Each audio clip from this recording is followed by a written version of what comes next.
স্বাগত ডিবিসি সংবাদে। আপনাদের সাথে আছে হিমাদ্রি রাহা। এবার জানাবো খবরের বিস্তারিত। এবার বরিশাল বিশ্ববিদ্যালয়ের উপাচার্য সুচিতা শারমিনের পদত্যাগের দাবিতে আমরণ অনশন করেছেন শিক্ষার্থীরা। সোমবার রাত 9:30টায় প্রশাসনিক কার্যক্রম বন্ধ ও ক্লাস বর্জনের মধ্য দিয়ে এই কর্মসূচি ঘোষণা করেন তারা। রাত 11:30টায় আমরণ অনশনে বসেন শিক্ষার্থীরা। তারা জানান, উপাচার্যকে ক্যাম্পাসে অবাঞ্ছিত ঘোষণা করা হয়েছে। আন্দোলনের কোনো পর্যায়ে তিনি শিক্ষার্থীদের সঙ্গে যোগাযোগ করেননি, অথচ শেষ মুহূর্তে ফেসবুক লাইভে আসেন। উপাচার্য পদত্যাগ না করা পর্যন্ত তারাই অনশন চালিয়ে যাবেন বলে ঘোষণা দিয়েছেন। এর আগে অবস্থান কর্মসূচি, বিক্ষোভ মিছিল সহ নানা কর্মসূচি পালন করে আসছেন শিক্ষার্থীরা। তবে বিভিন্ন বিভাগের পরীক্ষা চলমান রয়েছে। বিভিন্ন সমস্যা মোকাবেলায় শিক্ষার্থীদের সাহায্য করার জন্য রাখা হয়, কিন্তু আমরা দেখছি এই ব্যাপারে বারংবার ওনার কাছে আমরা গিয়েছি, কিন্তু কোনো রেসপন্স পাই নাই। আমরা আমাদের প্রাণের 22 দফা, যেটা 5ই আগস্টের পর রচনা করছি, সেখানে বিশদভাবে বলেছি আমাদের বিশ্ববিদ্যালয়ে এইগুলো বাস্তবায়নের জন্য একটি সুদৃঢ় এবং সুযোগ্য নেতৃত্ব দরকার। আমরা এরকম একজন উপাচার্য বর্তমানে বরিশাল বিশ্ববিদ্যালয়ে চাচ্ছি। চলতি অর্থবছর শেষ না হতে সব রেকর্ড ভেঙেছে রেমিটেন্স আয়। প্রায় 2 মাস বাকি থাকতে এসেছে প্রায় $25.5 বিলিয়ন, যা গত অর্থবছরের একই সময়ের চেয়ে প্রায় 28% বেশি। সংশ্লিষ্টরা বলছেন, অর্থবছর শেষে রেমিটেন্স আয় $30 বিলিয়ন স্পর্শ করতে পারে। এর আগে গেল মার্চে মাসভিত্তিক রেমিটেন্সের নতুন রেকর্ড তৈরি হয়। আওয়ামী লীগ সরকার পতনের পর একের পর এক রেকর্ড গড়ছে প্রবাসী আয়। গেল মার্চে আসে $329 কোটি, যা একক মাস হিসেবে সবচেয়ে বেশি রেমিটেন্স আয়। এবার অর্থবছরের হিসাবেও নতুন উচ্চতায় পৌঁছেছে প্রবাসী আয়। 40 দিন বাকি থাকতেই ভেঙেছে সব রেকর্ড। গত রোববার পর্যন্ত রেমিটেন্স এসেছে $2,546 কোটি, যা গত অর্থ বছরের চেয়ে প্রায় 28% বেশি। সংশ্লিষ্টরা আশা করছেন, আগামী জুন শেষে রেমিটেন্সের অঙ্ক 3,000 কোটি বা $30 বিলিয়ন স্পর্শ করতে পারে।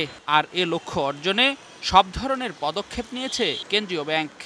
রেমিটেন্স আহরণের জন্য যে সকল বিষয় বা পদক্ষেপ গ্রহণ করা হয়েছে, এগুলো কাজ করছে, এজন্য আমরা সন্তুষ্ট। যে প্রবাসীরা নন ব্যাংকিং সেক্টর দিয়ে টাকা দেশে আনবে, তারা এর কোনো সুফল ভোগ করতে পারবে না। কোনো জমি কিনবে, কোনো ফ্ল্যাট করবে, কোনো দোকান করবে, এই কাজগুলিতে ব্যাংকিং চ্যানেল দিয়ে আসেনি, এরূপ কোনো টাকা তারা ব্যয় করতে পারবে না।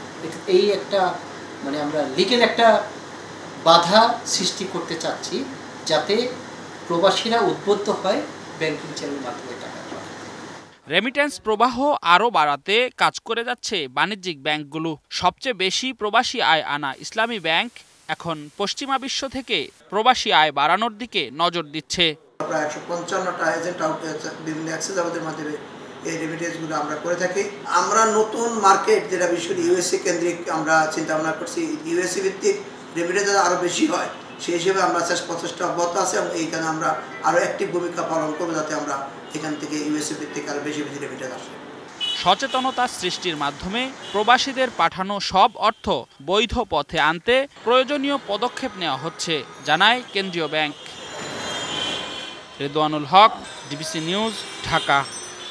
দীর্ঘদিন ধরে উপসাগরের দেশগুলোর সাথে ঘনিষ্ঠ সম্পর্ক বজায় রেখেছেন ডোনাল্ড ট্রাম্প এবং নিজেরও সন্তানদের একাধিক ব্যবসা ও আবাসন প্রকল্প আছে এসব দেশে। তবে ব্যক্তিগত স্বার্থের বাইরে মার্কিন প্রেসিডেন্ট হিসেবে মধ্যপ্রাচ্যের ধনী 3 দেশে ট্রাম্পের এই সফরে গাজায় যুদ্ধবিরতি, ইরানের ইউরেনিয়াম সমৃদ্ধকরণ, বাণিজ্য ও তেলের দাম কমানো নিয়ে গুরুত্বপূর্ণ সিদ্ধান্ত আসতে পারে বলে মনে করা হচ্ছে।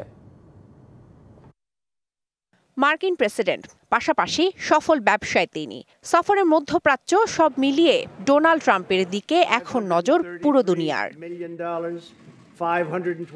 ভূ রাজনৈতিক উত্তেজনায় যখন তপ্ত মধ্যপ্রাচ্যের মাটি, তখন ওই অঞ্চলের সবচেয়ে ধনী 3 দেশ সৌদি আরব, কাতার ও সংযুক্ত আরব আমিরাতে মার্কিন প্রেসিডেন্টের এই সফরকে অত্যন্ত গুরুত্বের সাথে দেখছেন বিশেষজ্ঞরা। সফরে কি করবেন ডোনাল্ড ট্রাম্প, সে বিষয়ে কোনো তথ্য প্রকাশ করেনি হোয়াইট হাউস। তবে রয়টার্স জানায়, অনেকগুলো বৈঠকে যোগ দেবেন তিনি। হতে পারে বেশ কয়েকটি গুরুত্বপূর্ণ চুক্তিও। ট্রাম্পের সফরের প্রথম দিনেই বিনিয়োগ ফোরাম অনুষ্ঠিত হওয়ার কথা রয়েছে সৌদি আরবে। অনুষ্ঠানটিতে যোগ দেবেন বিশ্বের বড় বড় প্রতিষ্ঠানের শীর্ষ নির্বাহীরা। ধারণা করা হচ্ছে সাবেক মার্কিন প্রেসিডেন্ট বাইডেনের আমলে এআই প্রযুক্তি বিষয়ে বিনিয়োগ করতে চেয়েও আইনি জটিলতার কারণে সফল হয়নি সৌদি। এবার ট্রাম্পের আমলে তা সুরাহা করার চেষ্টায় সৌদি। এছাড়া ইরানের ইউরেনিয়াম সমৃদ্ধকরণ কর্মসূচিতে যেখানে ট্রাম্পের আপত্তি, সেখানে সৌদি আরবকে নিজস্ব বেসামরিক পারমাণবিক কর্মসূচি চালুর বিষয়ে অনুমোদন দিতে সম্মত হতে পারেন ট্রাম্প।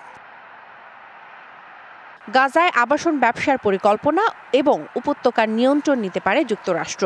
সম্প্রতি ট্রাম্পের এমন মন্তব্যের জেরে শুরু হয়েছে আলোচনা। সফরে গাজা উপত্যকার ভবিষ্যৎ নিয়েও আলোচনা হতে পারে, আসতে পারে নতুন সিদ্ধান্ত। সিরিয়ায় নতুন সরকারের ওপর থেকে মার্কিন নিষেধাজ্ঞা তুলে নেয়ার বিষয় নিয়েও আসতে পারে সিদ্ধান্ত।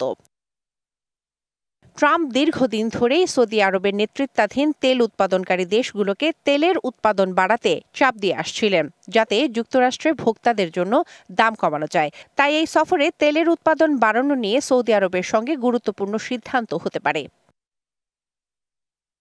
শোভন শাহমিন দিশা, ডিবিসি নিউজ ডেস্ক। সংবাদ এই ছিল এখনকার মতো। ডিবিসি নিউজের সংবাদগুলো পড়তে ভিজিট করুন dbcnews.tv আর ভিজিট করুন ডিবিসি নিউজের ফেসবুক পেজ এবং ইউটিউব চ্যানেল। সঙ্গে থাকুন।